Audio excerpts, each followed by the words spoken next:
quickly say hello. Thank you very much for having us tonight. I think we are going to talk about two people that I have the privilege of being with them when I was in prison in Iran. I was with Mahvash for 1 year, and I think I was with Golrokh for about 2.5 years, maybe 2 years, I can't quite tell. But anyway, I'm just going to talk first about Mahvash and then a little bit about Golrokh. So Mahvash is one of the most remarkable women that I have ever met in my life. There were two of them, Mahvash and Faribah, who were part of the, they were basically two female members of the 7 leaders of Baha'is in Iran at the time, and then subsequently they cancelled all this kind of, I mean, they're not leaders anymore, that's what I'm trying to say. And their accusation was the fact that because there is, the government does not really give them much services in terms of like social services in the country, including like having access to registering their weddings or birth. And these leaders were in charge of connecting, basically doing day-to-day lives of Baha'is in Iran. And they were both, all 7 people, including Mahvash and Faribah, they were given 10 years each, to begin with 20 years each in prison. When I arrived at the general ward in Evin, it was at the end of 2016, Mahvash and Faribah had been just told, and the other members of the Baha'i leaders were just told that their sentence was reduced from 20 to 10. So people, I mean, my friends in Evin, they were telling me that if you had arrived about a year ago, Mahvash and Faribah were so, bleak and so frustrated because they had like 11 years to go. But now they have got 1 year to go. So they all of a sudden, their life changed and they were so hopeful. So by the time that I arrived, they were almost finishing the last year of their sentence. Very hopeful about future, about freedom.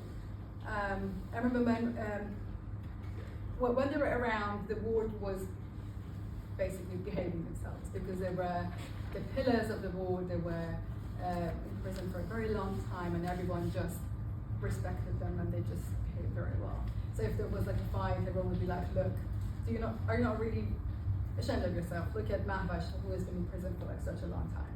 And that kind of helped the ward to calm down a bit. And she was the one that people would go to in case there was a problem.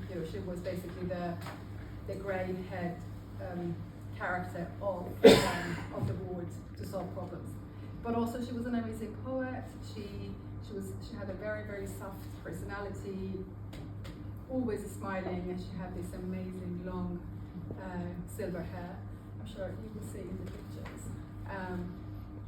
I remember very well the day that she was going to be released. I'm just going to say this. I mean, I know that other people talked more about the kind of the poetic side of these characters, but because I have been with them in prison, and I thought maybe you might want to know a little bit about their character as opposed to their kind of literary side of their character. I'm sure you can read these online. But I remember when Mahvash was going to be released because we were all so scared that the government would play games in terms of specifically on Baha'is, and if you have been following the case of Baha'is in Iran, you know that they have been under so much pressure, specifically after the woman life freedom movement in Iran, that the government particularly puts a lot of pressure on them. I'm not going to go through the detail, but we were not sure whether they were going to let Mahvash go. So Mahvash was one of the first 7 people who was going to be released. And they usually call the releases early in the morning. So like by 9 o'clock, you can just be ready to go. That is the day of your freedom. They do not keep you for the whole day. They didn't call her. And I remember she had a shower, and one of the girls in the ward blew drying her hair and this amazing silver long hair. She had given all her belongings away to everyone, to other people. She just had like a bag, and she just put on makeup. And there was no sign of worry or stress in her. She was confident that it's going to happen. I mean, even if it's not going to happen today, it's going to happen tomorrow. I've waited for 10 years for this moment. I'm not going to stress about it. And they did not call her name until 15 minutes past 5, which is in the afternoon, which is 5 o'clock is the end of the working hour. And I remember it was one of the glorious moments because, first of all, the first Bahai member was going to be released. And also she kind of swirled in the ward, and she sat down and she did, she touched her forehead in a kind of praying way on the floor, and left with so much dignity. It was the time that I spent with Mahvash and Fariba, who was then subsequently released 2 months after, was probably one of the most successful, productive time that I was in prison, because I learned a lot about them, both of them. And when I was released and I came home, 6 months through, maybe 5 months through, I realized that they were both arrested again. And what I could not believe was, I mean, I did think about it, and I thought, how, it's a very kind of poetic way to explain it, but how did the earth of that Evin prison that she kissed and she touched when she left would have the face of having her again? I mean, it might not make sense to you, but how would she even walk back on that land and on that floor, in the same ward, in the same room, having spent 10 years already in that place and going out for, I think she was out for about maybe 4 or 5 years. And then she was back again in the same place. And then later on I realized from other people that she has gone back to the same bed, just because I think her daughter once said that her mother has spent 1 day every week of her life in prison. So every 6 days, 1 day she was in prison. She's 70, she has spent 10 years in prison. And I think she's sadly given another 10 years. And I remember when we had like different occasions, like Nowruz, Mahvash would always cook for us on the first day. And I'm assuming that I asked about some of what first came out last year, and she always cooks game. If you're Iranian, you know what game is.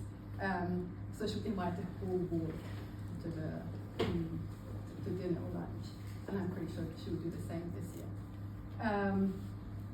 That's about Mahvash. It's very sad, it's very heartbreaking that she's given 10 more years. And the thing about Baha'is in Iran prison is there is very little hope that their sentence might be reduced, or they might be given clemency. In most cases they will finish the sentence, and she's already 70. That's about Mahvash. I can talk about Golrokh as well, briefly. So Golrokh, on the other hand, she is a very kind of radical, very brave, beautiful woman. My first encounter with Golrokh was maybe like a couple of weeks after I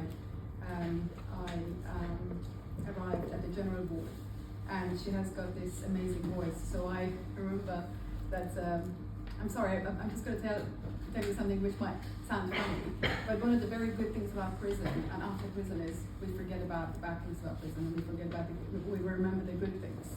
That's how the brain works, that you hold on to the jokes and the good things just because you have to go through all of that.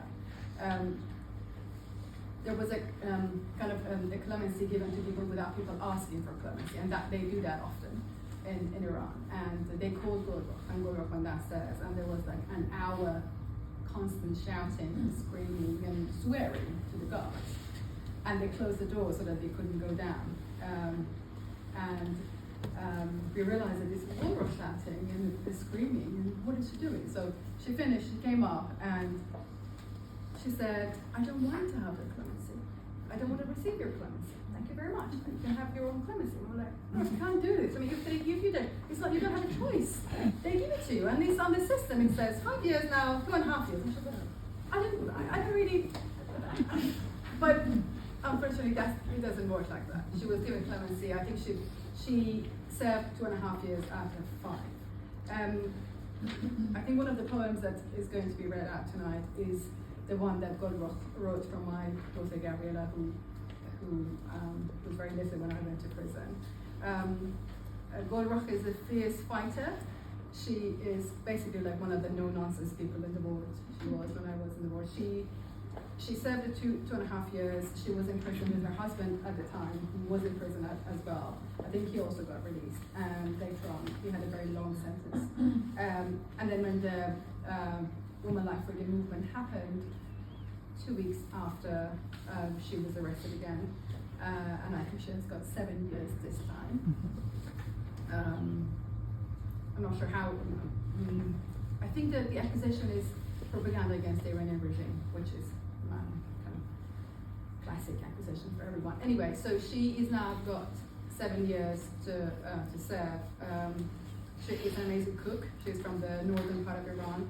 She's from Nazanin, and she one of the things that we did together was competing over cooking. And she's a remarkable cook, and she's also one of those people who would bring people together, and food is, I'm assuming that apart from poetry and fighting, food is well her passion. It was a privilege to spend time with Golrokh and with Mahvash, and I